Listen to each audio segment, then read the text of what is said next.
All right, we're going to hop into a swing check here from my buddy Wyatt. Feel free to like and subscribe if you want to see more golf analysis content.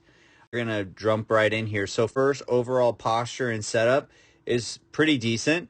I would say that you either need to potentially have your clubs adjusted, like pushing the lie angle down because you can see the toe is way up in the air there, or you need to accommodate your hand position and your posture to get that face of the golf club a little bit flatter, because that way you're not going to have a tendency to hit it off the heel.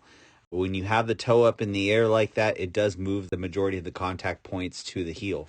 Everything else looks pretty solid. Nice bend in the knees there. They're not too flexed and not too straight either. Your posture is good. Your inside out stance is good. You can see that left foot is slightly forward to promote that inside out swing path for a draw ball flight. The primary swing plane line goes through the belly button. Now, these are all assuming that the angles are good, right? So every time I do one of these, the angle on the camera can be slightly different from the others. There might be things, if I were to see this at a different angle, that might get adjusted, but this is just from what I can tell in this one particular shot. So going back, taking the club back into that backswing, you can see that he's bringing it back pretty straight. You can see that the club face is slightly inside of the hands. However, I'm pretty sure that's because the camera angle is a little bit more forward. And if the camera angle was a little bit more to the left, they'd probably be in pretty close alignment there. I can already tell that he's got a lot of his weight on his left side already. And the reason I can tell that is because the angle of his right hip in comparison to his left hip is way down.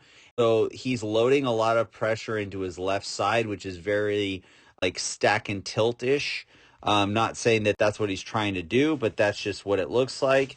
As we take the club back, again, loading weight into the left side. Good shoulder tilt. Shoulders are pointing down towards the golf ball. That's good. They're not leveling off, which is great. And then you can see here, as he gets up to the top and starts to make that transition, there's going to be a lot of change here in the downswing. So here we go. Bringing that club down. Good. Shaft of the golf club. This is really good, you guys. The shaft of the golf club is parallel to the primary swing plane line, which is good. Now, this is where things get interesting. As he comes down, okay, he does attack the golf ball from the inside like we talked about, which is great. And he's got a ton of hip rotation. His chest is not turning as much as I would like, and his right shoulder is not down as far as I would like, but let's see if it corrects. Good. There he's got a lot of right shoulder tilt, which is great at the hitting zone. Now, what don't we like here? Well, what I don't like to see is the rounding of the spine. Now, why would the rounding of the spine happen? Let's take a look. If I draw a line on his rear and go back to his starting position, look at how far his hips have shifted towards the golf ball. Because of that major hip shift towards the golf ball, which will produce a lot of power, but what it's doing is as he gets into that hitting zone, he's getting a lot of congestion in that mid-back because his hips have slid so far towards the golf ball through their rotation. And then he's going to get away with it here because he hits it right there on the sweet spot. However, if his timing gets a little bit off here and there, he might find that he struggles with hitting shanks and like toe hooks and stuff, because the hip sliding that close to the golf ball or that close to the golf ball is going to cause for him to want to hit a lot of heel contact.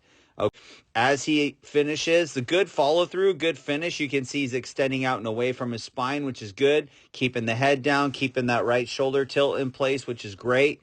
And then into a solid finishing position. He's got a lot of foot movement here because he is delivering a lot of power, so his feet are not quite as stable. But you can see with the Scotty Scheffler movement that the feet don't necessarily need to be as stable as we traditionally thought.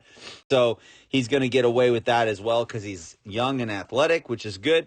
It's into that finishing position. So overall, it's a great golf swing. I would say the main thing that I would work on is getting the toe down in the address position as a first thing. Again, that can be achieved by bending your clubs, having them bent by a club having them bent by a club repair guy, or you can adjust your posture to it, but your posture is actually already really good. So for me, I would probably just have them go bent down like 2 degrees from a club guy. All right. So that's the first thing. The second thing is, let's get those hips to stay. I always try to tell people, like, keep your ass away from the ball. That's just an easy way to remember it, because you want to turn and you want to shift your weight. But if your hips are thrusting towards the golf ball, it's just going to lead to a lot of congestion. Now, you're young, you're athletic, you're mobile, and you're going to get away with it. But as you're trying to perfect your swing, that's something that I would work on. And you can do that by sticking an alignment rod behind your rear end while you're swinging a golf club and trying to hit the alignment rod through the entire swing. Something that's just an easy, simple drill, kind of a cheesy one, but it works. Or just mentally tell yourself to stay back.